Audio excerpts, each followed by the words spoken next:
돈 잘 쓰는 법이라고 하는 주제로 여러분과 함께 하나님의 말씀 나누기 원합니다.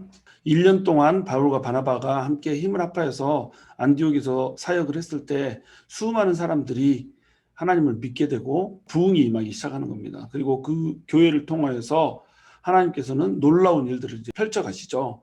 안디옥 교회는 이방을 향한 선교의 전진 기지로 사용되게 되는 일들이 생기게 됩니다. 그런데 이때 예루살렘에서 안디옥에 선지자들이 찾아와요. 이 선지자들은 이제 예루살렘에서 파송된 사람이겠죠. 안디옥 교회가 흥왕하다는 소리, 그리고 안디옥 교회가 부흥하고 있다고 하는 이 소리를 듣고 예루살렘에서 이제 선지자들을 파송을 한 겁니다. 선지자들이라고 하는 말은 예언자라는 뜻인데, 이 예언이라고 하는 말 자체가 미래를 말해준다 이런 뜻이 아니고 하나님의 말씀을 받아서 말씀을 전한다 이런 뜻이거든요. 그래서 대언자라고 하는 뜻입니다. 대언자라고 하는 뜻이기 때문에 여기에는 두 가지 의미가 있어요. 첫 번째는 forthtelling이고 다른 한 가지는 foretelling이라고 하는 겁니다. forthtelling은 뭐냐면 백성들 앞에서 하나님께서 말씀을 하신다는 거예요. 이게 이제 예언의 의미거든요. 이게 대언이라는 뜻입니다.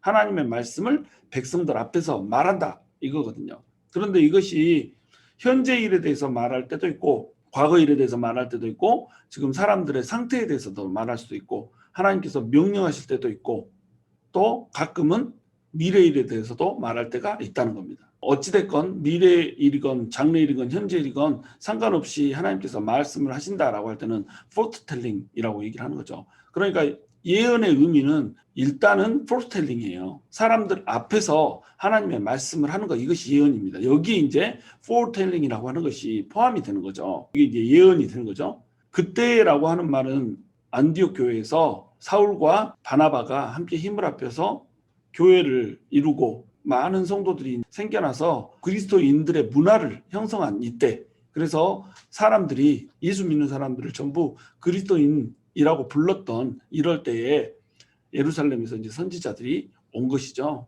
그런데 예루살렘에서 선지자들이 왔을 때 그 중에 아가보라고 하는 한 사람이 예언을 한 겁니다. 28절에 보시면 그 중에 아가보라 하는 한 사람이 일어나 성령으로 말하되 천하에 큰 흉년이 들리라 하더니 글라우디오 때에 그렇게 되니라 이렇게 얘기하고 있죠. 아가보라고 하는 사람은 사도행전에 딱 2번 나와요. 그리고는 더 이상 나오지 않는 이런 사람이죠. 그래서 이 사람이 누구인지 어떤 일들을 했는지 이것에 대해서 우리가 알 수가 없죠. 근데 아가보라고 하는 사람이 예언을 했다라고 지금 등장을 하고 있고 또 사도행전 21장 10절에도 아가보라고 하는 사람이 등장을 해서 예언을 해주는 장면이 다시 한번 나와요. 가이사랴에 있는 빌립 집사의 집에 아가보가 등장을 해서 바울에게 이제 예언을 해주는 겁니다. 네가 예루살렘으로 가면 유대인들이 끈으로 묶어가지고 이방인들에게 너를 넘길 것이다 이런 이제 예언을 해주죠. 이렇게 해서 2번 등장을 하는 이런 사람입니다. 그래서 이 사람은 이제 성령의 은사를 받았을 때 예언의 은사를 받은 이런 사람입니다. 그래서 아가보라고 하는 한 사람이 일어나 성령으로 말했다. 성령이 충만하여서 성령께서 시키는 대로 말을 한 거죠. 그러면 이게 이제 예언이 되는 거죠. 그래서 천하에 큰 흉년이 들 것이다 이렇게 얘기를 했죠. 근데 이 흉년이 실제로 들게 됩니다.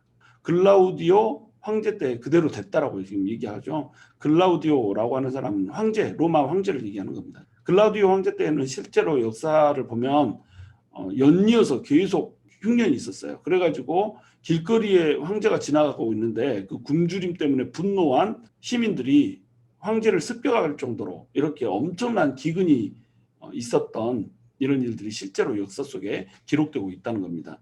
그래서 글라우디오 황제 1년에 로마에서, 글라우디오 황제 4년에 유대에서, 9년에 그리스에서, 11년에 다시 로마에서 이렇게 연이은 흉년이 있었던 거죠. 근데 여기 보면 이제 천하에 큰 흉년이 들리라 이렇게 써져 있죠. 이때 천하는 아가보의 천하인 겁니다. 그래서 아가보 유대에서 온 유대 사람이기 때문에 유대 지역에 흉년이 들 것이다라고 하는 예언을 지금 하고 있는 거죠. 그러니까 글라우디오 황제 제4년에 있었던 유대에 임한 흉년을 얘기를 하고 있는 겁니다. 29절에 보시면 제자들이 각각 그 힘대로 유대에 사는 형제들에게 부조를 보내기로 작정하고 이렇게 나오죠. 그럼 예언이 임했는데 예언보다 더 중요한 것은 예언에 대한 반응이에요. 자, 아가보가 예언을 합니다. 이제 곧 있다가 유대 전적에 흉년이 들 것입니다. 그럼 사람들이 오 그래요? 흉년이 들어요? 어쩌지? 우리 형제들이 굉장히 좀 없이 살아야 되겠는데요? 이렇게 하고 끝났다고 생각해 보세요. 아무런 의미가 없는 거예요. 그렇죠? 흉년이 들어요. 그러면은 우리 형제들 배고프고 막 이럴 텐데 형제들 위해서 기도해야 되겠네요. 기도합시다. 이러고 끝내는 거 아니란 말이죠. 형제들이 부조를 보내기로 작정했다라고 나와요. 그러니까 예언은 항상 행동을 요구한다는 겁니다. 예언이 주어지는 데는 목적이 있어요.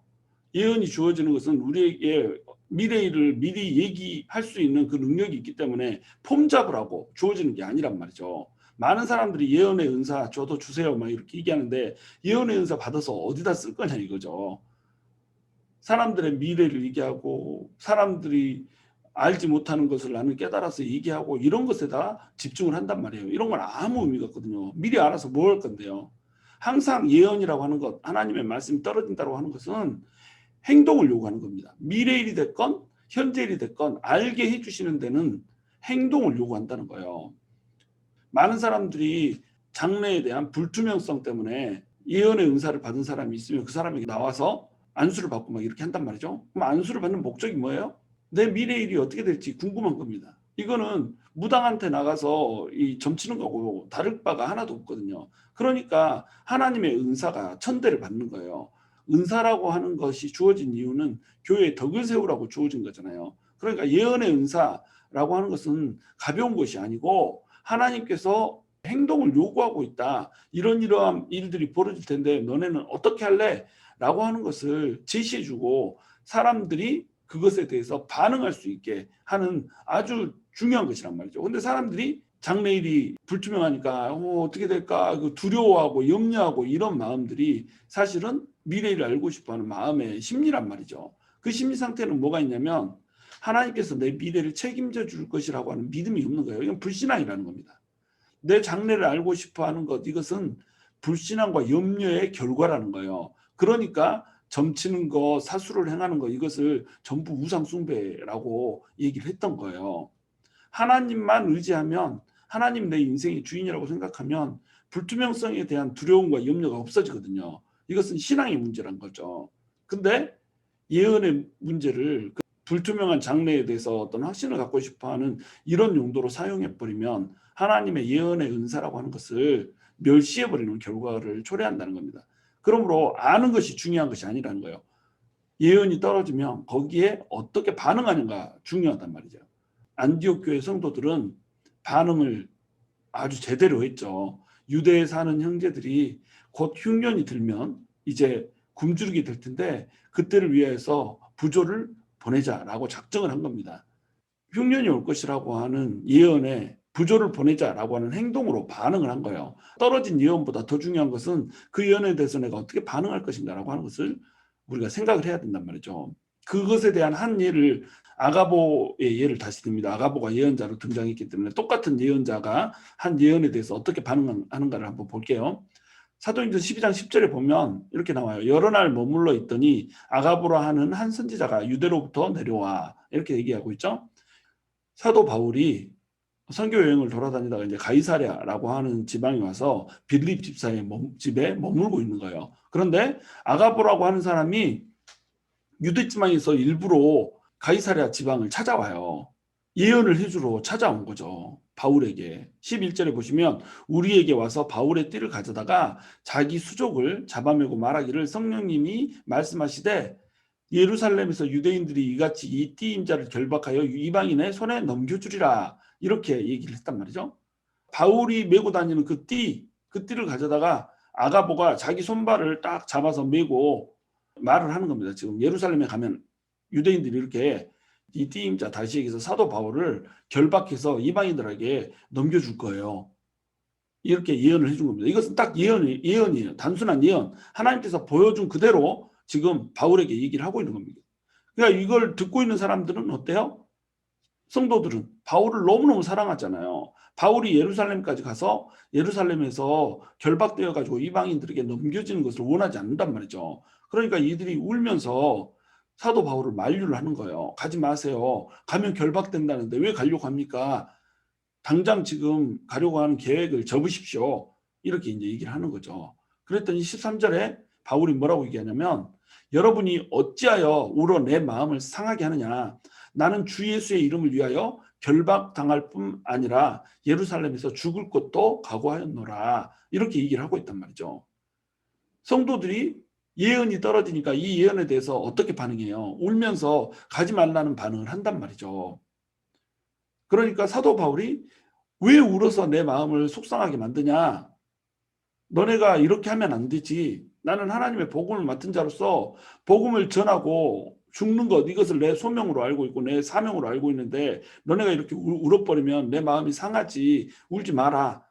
나는 갈 것이다. 이렇게 결단하는 겁니다. 지금 두 가지의 결단이 나뉘고 있죠. 한 결단은 뭐예요? 예언이 떨어졌는데 가지 마세요라고 붙잡는 결단이 있고, 똑같이 예언이 떨어졌는데 한 사람은 나는 주 예수의 이름을 위하여 결박당할 뿐 아니라 예루살렘에서 죽을 것도 각오하였다라고 지금 결정을 하고 있는 거예요. 그러면 사도 바울은 어차피 가잖아요.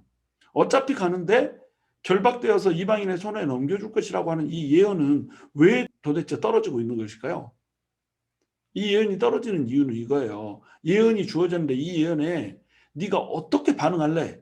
첫 번째는 이거예요. 네 신앙이, 하나님을 바라보는 네 신앙이 어떤 것이냐 이거예요. 너는 나를 진짜로 사랑하느냐? 진짜로 이 예언대로 네가 된다고 하더라도 너는 나를 위해서 복음을 전하기 위해서 갈 것이냐? 이게 첫 번째예요. 두 번째는 뭐냐면 네가 가서 결박되고 이방인들의 손에 넘겨지는 이런 일들이 있게 될 텐데 이 일들이 일어날 때에 이 일 역시 내가 주관하고 있는 것을 믿으라는 거예요.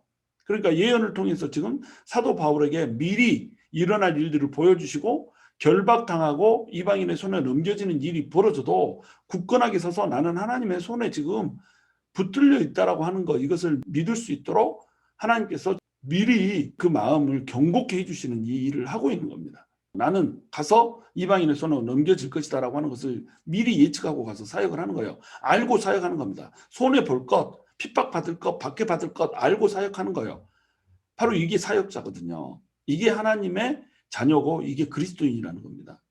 우리는 예언을 받을 때 어떻게 예언을 활용을 하냐면 이 예언에 의해서 해로운 것이 있으면 쳐내고 이로운 것이 있으면 그거 기쁨으로 받고 이런 식으로 예언을 받는단 말이죠. 이거는 이방인들이 하는 거란 말이죠.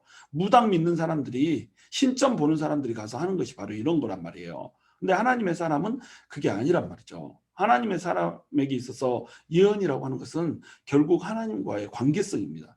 어떻게 이 예언을 하나님과의 관계성 속에서 하나님과의 관계가 깊어지는 대로 하나님 나라가 확장되는 대로 하나님을 더욱더 사랑한다라고 고백하는 대로 이것을 활용하는가라고 하는 것이 예언의 목적이란 말이에요. 예언은 단지 정보를 제공할 뿐입니다. 미래에 어떤 일이 생길지, 지금 현재 상태는 어떤 것인지 정보를 제공하는 거예요. 이 정보 제공에 우리가 어떤 반응을 할지를 결정하는 겁니다. 이것이 예언이 주어지는 목적이라는 거죠. 그래서 아가보가 지금 온 천하에 흉년이 있을 것이다 라고 하는 예언, 다시 얘기해서 정보를 제공한 것이고 여기에 대해서 결정은 안디옥 교회 성도들의 몫이었다는 거예요. 어떤 것이 신앙의 결정이냐, 이것이 지금 주어져 있는 거라는 겁니다. 이 신앙의 결정 앞에서 안디옥 교회 성도들은 헌금을 걷어서 구제하겠다라고 하는 결정을 했던 거예요. 29절에 보시면 제자들이 각각 그 힘대로 유대에 사는 형제들에게 부조를 하기로 결정했다고 그랬죠. 그 힘대로라고 얘기를 하고 있어요. 힘대로란 말은 첫 번째는 재력대로라는 뜻입니다. 100만 불 있는 사람이나 10,000불 있는 사람이 똑같이 200불씩 걷어서 보내는 이런 헌금이 아니었단 말이에요. 돈이 많은 사람은 많이 내고 없는 사람은 적게 내고 이렇게 했다는 겁니다. 이 노블리스 오블리제라고 하는 그 개념이 여기에 적용되고 있는 거예요. 많이 가진 사람이 많은 부담을 한다는 겁니다. 많이 가졌으니까 당연히 많이 내야죠. 하나님께서는 우리가 얼마를 냈느냐를 보는 것이 아니라 얼마를 남겼느냐를 보는 분이시거든요. 그래서 과부의 2렙돈을 헌금함에 넣었을 때에 예수님께서 이 과부가 제일 많이 넣었다 이렇게 표현을 해주시잖아요. 겨우 2렙돈 냈는데 제일 많이 넣었다니요. 1불짜리 하나 넣었는데 제일 많이 넣었다니요. 근데 이 과부는 생활비 전체를 넣었다는 거예요. 남긴 것이 없었다는 겁니다. 다른 사람들은 많이 있는 중에 그 중에 아주 사소한 일부를 넣었다는 거예요. 100만 장자가 100불 넣는 거하고 1000불 갖고 끼니 때우는 사람이 100불 넣는 것은 다르다는 거예요. 그러니까 하나님은 얼마를 냈느냐가 아니라 얼마를 남겼느냐를 보시는 분이란 말이죠. 우리의 마음이 얼마나 진실되는가를 하는 것을 하나님께서 보시는 분이라는 겁니다.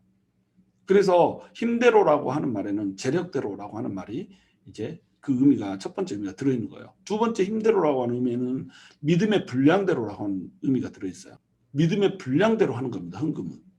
헌금을 믿음의 분량대로 하지 못하면 헌금해놓고 어떻게 되냐면 자기를 막 드러내게 돼요. 내가 이만큼 헌금을 했는데 이렇게 된단 말이죠. 그리고 헌금을 했는데 자기 이름이 드러나지 않으면 막 궁시렁대고 돌아다니는 겁니다. 내가 헌금을 했는데 알아주지 않더라. 막 이렇게 되는 거죠. 그리고 자기 분량대로 믿음의 분량대로 이제 헌금을 하지 못하는 사람들은 믿음이 없으니까 어떻게 해요? 아, 교회가 맨날 돈 달라고 하더라. 아니, 돈 달라고 목 졸랐어요? 그리고 요즘 이렇게 인터넷에 보면 11조 해야 되는가 안 해야 되는가 뭐 이런 걸로 11조 절대 하지 말라 막 이런 말씀들 해놓고 막 거기 보면은 조회수가 얼마나 많은지요. 사람들이 그만큼 돈을 우상시하고 있다는 겁니다.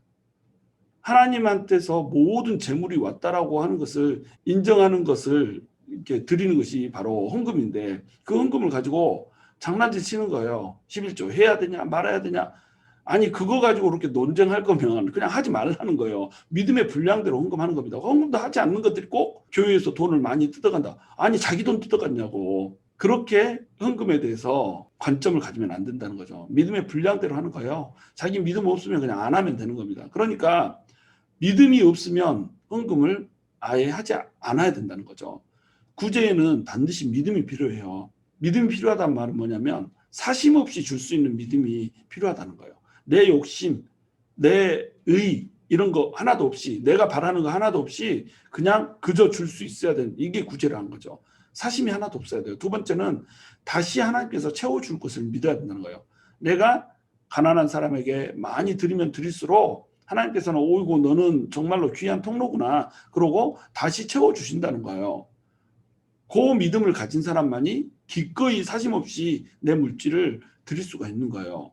그리고 하나님께서 다시 채워주지 않는다고 하더라도 사심 없이 드린다는 것은 뭐냐면 내게 있는 이것을 내가 쓰는 것이 하나도 아깝지 않습니다. 내게 있는 이것을 없는 궁핍한 형제 자매가 쓰는 것이 나는 아깝지 않습니다. 왜냐하면 이 궁핍한 형제가 바로 하나님께서 사랑하시는 하나님의 귀한 자녀이기 때문입니다. 이 마음으로 드릴 수 있을 때 주는 거예요. 그것이 믿음의 분량대로 주는 겁니다. 그런데 믿음이 없는데 돈을 내야 되니까 이게 투덜투덜 되는 거예요. 돈 내면서 교회가 맨날 삥 뜯어 먹는다 이런 식으로 하지 말라고. 그러면 11조 가지고 뭐 내야 되냐 말아야 되냐 11조는 내야 됩니까 말아야 됩니까 하지 말라는 거예요. 그냥 하지 말고 자기 욕심대로 그냥 살라는 거죠. 하나님을 사랑하면 그 사랑하는 마음을 어떻게든지 표현할 수밖에 없게 돼 있어요. 그 사랑의 마음은 어떻게 표현되냐면 입술의 찬양으로 표현되기도 하고 손의 섬김으로 표현되기도 하고 가장 쉽게는 돈으로 표현되기도 해요. 사랑을 표현하는 데 있어서 가장 쉬운 것이 돈입니다. 여러분 남편들이 아내를 사랑하면 아내 생일날에 꽃다발 보내잖아요. 가장 쉬운 게 뭔지 아세요? 꽃집에 전화해가지고 꽃집에다가 꽃 배달해달라고 주문하는 거. 이게 제일 쉬워요. 자기가 직접 들러서 꽃 사가지고 이 꽃 가지고 가서 이벤트를 준비해서 아내에게 이거 엄청나게 어려운 거잖아요. 돈 바치는 게 제일 쉬운 겁니다. 근데 그 제일 쉬운 것부터 벽에 걸리는 거예요. 왜? 믿음이 없기 때문에. 믿음의 분량이 안 되기 때문에. 믿음의 분량이 안 되면 헌금하지 말아야 된다는 거죠. 교회 섬김도 마찬가지예요. 내가 하나님께 드릴 때에 기쁨이 없고 하나님께 드리는 것이 기꺼이 드리는 것이 아니라면 이웃을 돕는 것이 기꺼이 드리는 것이 아니라면 하지 말라는 거죠. 해놓고 나서 궁시렁거리거나 해놓고 나서 불편한 마음을 갖는 것 이것은 하나님에 대한 모독행위란 말이에요. 그러니까 아예 하지 말라는 거예요. 그래서 우리 교회의 모토를 자발적으로라고 얘기해 놓은 겁니다. 윌링리 섬기는 거예요. 내가 섬기고 싶은 만큼 섬기는 거예요. 믿음의 분량만큼 섬기는 거예요. 그렇지 않은 마음으로 섬기거나 그렇지 않은 마음으로 헌금을 하면 이 헌금은 이미 부정한 거란 말이에요. 더러운 거란 말입니다. 이렇게 헌금하지 마세요, 여러분. 이렇게 섬기지 마세요. 하나님을 섬길 때는 아낌없이 기꺼이 아무런 마음에 부담 없이 이렇게 해야 되는 겁니다. 우리 마음을 항상 점검하고 우리의 헌금도 우리의 섬김도 하나님 앞에 정말로 아름다운 것으로 드려지기를 이렇게 여러분 간구하면서 이렇게 헌금을 하셔야 된다는 거예요. 그리고 어떤 사람들은 나는 믿음이 그만큼 안 되기 때문에 헌금 못 하겠어요. 이런 사람들이 있어요. 그냥 아무 말도 하지 말고 그냥 안 하면 되는 겁니다. 그런 말 하는 것은 나 믿음 없어요 라고 자랑하는 거예요. 믿음 없는 것은 결코 자랑이 아니거든요. 믿음 없는 것은 부끄러운 겁니다. 그러니까 헌금을 하지 않는 것은 괜찮아요. 그런데 헌금을 하지 않는 것을 자랑스럽게 얘기하는 것, 자기 믿음 없음을 자랑스럽게 얘기하는 것, 이것은 부끄러운 거란 말이죠. 29절 마지막에 보면 부조를 보내기로 작정했다라고 나오죠. 구제는 돈 많은 사람이 아니라 작정한 사람이 하는 겁니다. 아무리 재물이 많아도 주기로 작정하지 않으면 줄 수가 없어요. 아무리 재물이 많아도 가난한 형제 자매들, 궁핍한 형제 자매들을 돌아볼 마음이었으면 이걸 줄 수가 없어요. 재물이 많은 사람이 헌금을 하는 것이 아니라 형제 자매를 돕겠다라고 결단하는 사람이 헌금을 하는 것입니다. 그래서 신앙이라고 하는 것은 결단에서 결정되는 거예요. 신앙은 저 사람 너무 불쌍하다 안 됐다라고 하는 것까지 딱 가면 이건 신앙이 아니에요. 신앙은 어디에서 결정되냐면 안타깝다. 형제 자매가 궁핍하고 사정이 안 됐구나 라고 하는 데서 나아가서 저 형제 자매를 내가 어떻게든 도와야겠다라고 하는 데서 신앙이 결정된다는 겁니다. 신앙은 무조건 결단이에요. 하나님이 있을 것 같기도 하다 이러면 신앙이 아니에요. 하나님이 있을 것 같기 때문에 하나님을 찾아야지 신앙으로 발전할 수 있는 거예요. 하나님이 계시구나. 하나님께서 하나님을 찾는 사람들에게 상 주시는 분이시구나. 이것을 인지하는 것까지는 신앙이 아니에요. 그렇기 때문에 하나님께 나아가는 것이 돼야지 신앙이란 말이에요. 신앙은 결단입니다. 결단. 그래서 마음으로 믿어 의에 이른다라고 이렇게 얘기한 거예요. 마음으로 믿는 건 뭐예요? 지정의로 믿는 거잖아요. 하나님에 대해서 아는 거예요. 그게 지혜예요. 지혜에서 멈추면 안 돼요. 하나님에 대해서 알았기 때문에 하나님 우리에게 베풀어 주신 것으로 인해서 우리 안에 하나님을 향한 사랑이 막 넘쳐나는 거예요. 감정이 있어야 한단 말이죠. 근데 여기에서 멈춰도 이건 신앙이 아니에요. 하나님에 대해서 알고 하나님이 어떤 분이신지 알기 때문에 감사가 넘쳐나고 이런 마음까지 드는 것, 이것까지는 지정까지만 된 거예요. 여기에서 결단으로 나아가야 되는 겁니다. 하나님을 내가 섬겨야지. 하나님을 섬기기 때문에 하나님께서 말씀하신 뜻대로 내가 살아야지. 여기까지가 돼야지 신앙이라는 거예요. 여러분, 우리는 지금 신앙을 갖고 있습니까? 아니면 지적 동의를 하고 있습니까?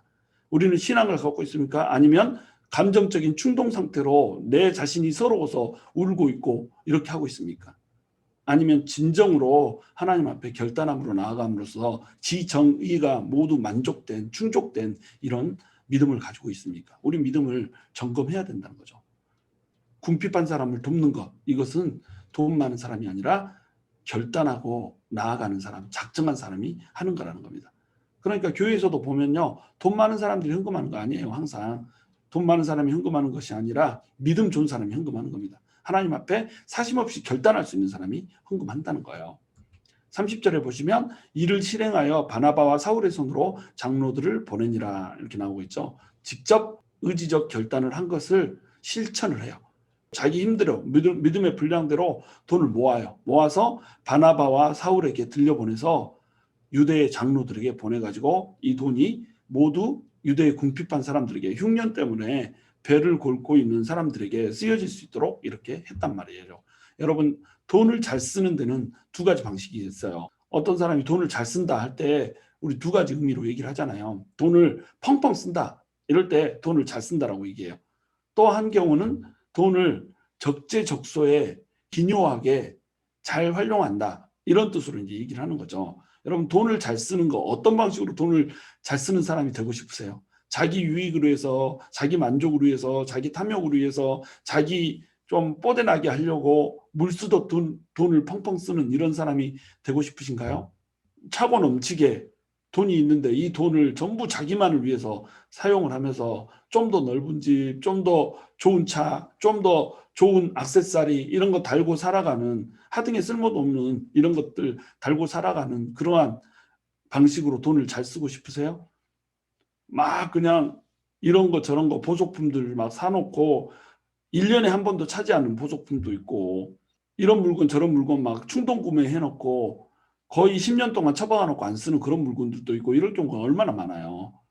필요 이상으로 나를 위해서 쌓아놓고 있는 것들이 얼마나 많냔 말이죠. 이런 식으로 돈을 잘 쓰는 것, 이것은 신앙인의 자세가 아니란 말이에요. 돈을 잘 쓰는 사람은 필요한 것에 재화를 재분배하는 겁니다. 하나님으로부터 이 물질이 왔기 때문에 하나님이 원하시는 곳에 이 돈을 쓰는 거죠. 그러니까 돈을 잘 쓰기 위해서는 반드시 모든 것이 하나님으로부터 왔다고 한 것을 인정을 해야지 돈을 잘 쓸 수가 있는 거예요.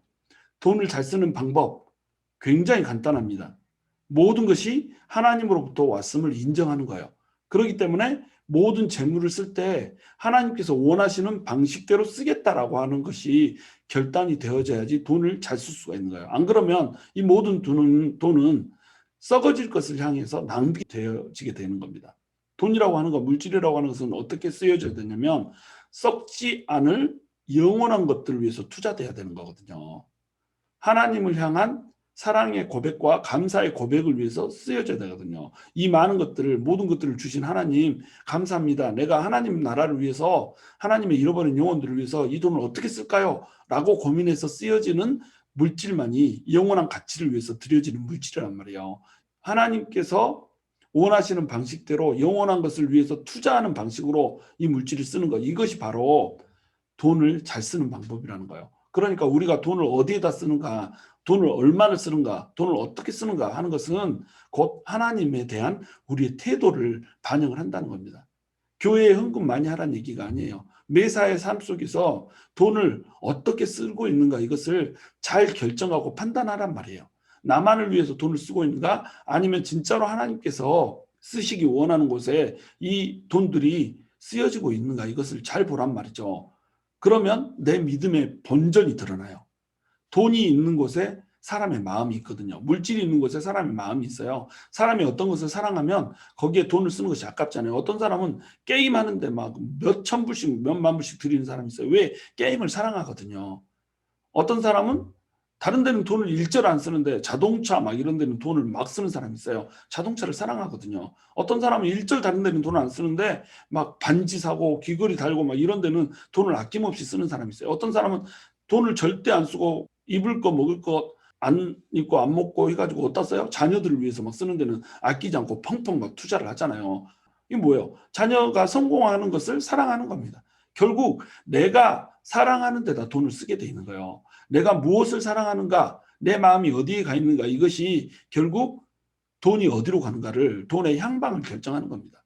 그러니까 돈을 하나님을 위해서 잘 쓰기 위해서는 뭐가 먼저 결정이 돼야 돼요? 하나님과 나의 관계가 먼저 서야 된다는 거예요. 하나님 앞에서 나와 하나님의 관계가 제대로 성립돼 있으면 우리 돈은 영원한 것을 위해서 투자가 되는 거예요. 그런데 만약에 우리의 마음이 하나님과의 관계가 틀어져 있고 하나님과 나의 관계가 주종의 관계가 아니고 내가 돈을 버는데 하나님을 이용해 먹는 이런 관계라고 한다면 이 물질은 결코 하나님께서 원하시는 방향대로 쓰여지지 않는다는 거죠. 그렇다면 물질의 축복이라고 하는 것은 이 사람에게 저주가 되는 겁니다. 많은 물질을 받으면 받을수록 하나님께서 원하시는 방향에서 반대 방향으로 달려나가게 돼 있거든요. 일시적인 것들, 잠깐 있다가 썩어 없어질 것들, 배선물 같은 것들, 이런 것들을 위해서 하나님께서 주신 재물을 자기 마음대로 쓴다는 거예요. 모든 재물이 하나님 거라면서요. 모든 재물이 하나님 건데 자기 자신을 위해서 이 물질을 쓴다. 이 말은 뭐예요? 하나님께서 주신 물질을 도둑질한 결과가 되는 거예요. 그러니까 불의한 청지기의 비유를 예수님께서 하신 겁니다. 자기를 위해서 쓴 재물들은 전부 불의한 거예요. 왜냐하면 하나님의 재물이거든요. 하나님으로부터 온 거거든요. 그러니까 하나님께서 원하시지 않는 방식으로 쓰여진 모든 돈은 불의한 재산이 되는 거예요. 물론 이제 우리도 하나님께서 우리 자신을 위해서 돈을 쓰기를 원하시죠. 그러니까 재화를 부어주시죠. 그런데 적당히 하라는 거예요. 적당히 믿음의 분량대로 하나님께서 진짜 원하시는 이 소비의 방식이 무엇인가, 이것을 고민하면서 재화를 써야 된다는 거죠. 여러분, 우리의 마음은 어디에 가 있습니까? 우리의 돈은 어디를 향해 있습니까? 우리의 마음을 점검하는 가장 좋은 방식, 돈이 어디로 향하는가를 보면 되는 거예요. 우리가 무엇을 위해서 얼마를 쓰고 있는가, 이것은 우리가 무엇을 위해서 우리의 가치를 투자하고 있는가, 우리가 무엇을 가장 소중하게 여기는가, 이것을 결정하는 아주 좋은 지표가 돼요. 저와 여러분이 하나님으로부터 받은 물질을 하나님께서 원하시는 거룩한 곳에 사용하고 썩어질 것이 아니라 영원한 것들에 투자하는 그런 귀한 은혜가 있기를 주님의 이름으로 축원합니다.